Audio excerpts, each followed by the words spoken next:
Oke, kita akan coba bedah sebuah cerita yang akarnya tuh terbentang ribuan tahun ke belakang, tapi dampaknya benar-benar kita rasakan hari ini, konflik modern Iran. Ini bukan cuma soal berita utama yang kita lihat tiap hari, tapi ini tuh kayak drama sejarah yang rumit banget.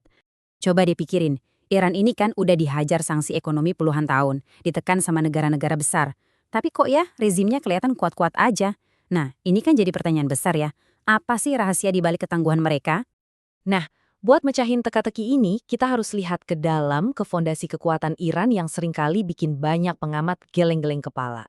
Coba deh bayangin, udah lebih dari 45 tahun loh, sejak Revolusi 1979. Negara ini diisolasi, ditekan ekonominya habis-habisan, yang tujuannya jelas-jelas buat ngeruntuhin mereka. Tapi nyatanya, mereka masih tegak berdiri. Jadi kuncinya tuh ada di semacam dua sisi mata uang di dalam negeri mereka. Ya, emang sih di kota-kota besar yang lebih modern, perlawanannya kencang. Tapi pemerintah itu punya basis pendukung yang super loyal dan militan, terutama di daerah-daerah lain. Nah, inilah tulang punggung kekuasaan mereka. Nah, disinilah ceritanya jadi menarik banget. Untuk paham ideologi modern Iran, kita mesti mundur jauh banget ke belakang. Bukan ke abad 20, tapi jauh ke abad ke-7.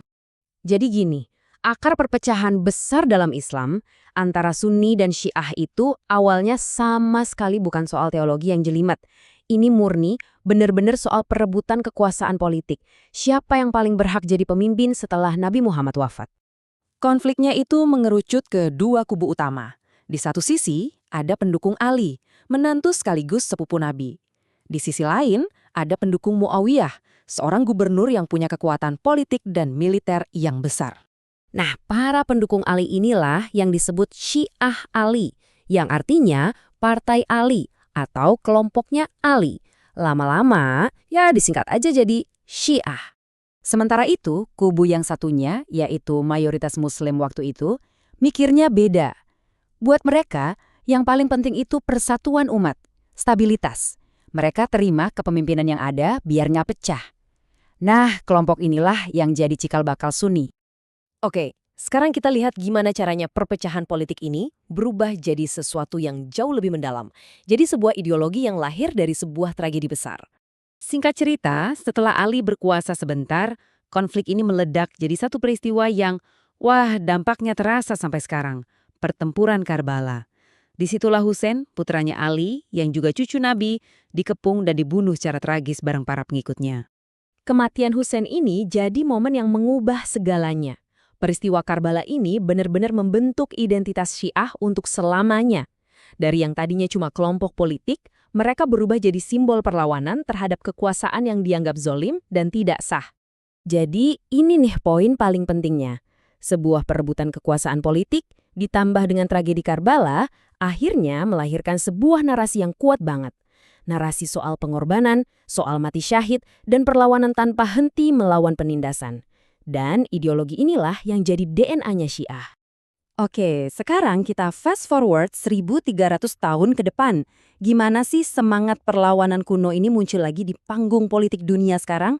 Jawabannya ada di satu kata, proksi. Nah, Revolusi Iran tahun 1979 itu bisa dibilang gema modern dari semangat Karbala. Mereka nggak cuma ngegulingin raja yang disokong barat, tapi juga mendirikan negara yang secara ideologi menentang dominasi asing, terutama Amerika. Untuk menyebarkan pengaruh revolusinya dan melawan musuh-musuh kuatnya tanpa harus perang terbuka, Iran pakai strategi yang cerdik banget, yaitu tadi pakai proksi. Dan contoh paling jelas, paling sukses ya, Hizbullah di Lebanon. Coba kita lihat deh cara kerjanya. Iran ini sponsornya. Kasih dana, kasih pelatihan, kasih senjata. Sebagai gantinya, Hizbullah, milisi Syiah yang kuat ini, jadi garda terdepan buat melawan Israel. Intinya, menjalankan agenda Iran di sana.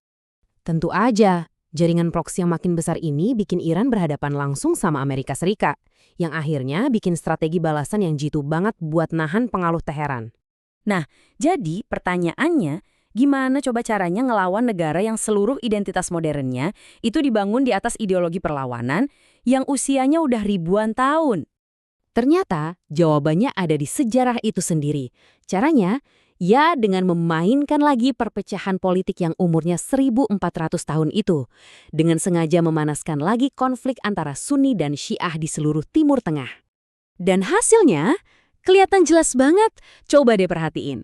Perlawanan aktif di tingkat negara terhadap kepentingan Amerika dan Israel di kawasan itu, sekarang ini hampir semuanya datang dari Iran dan proksi-proksinya.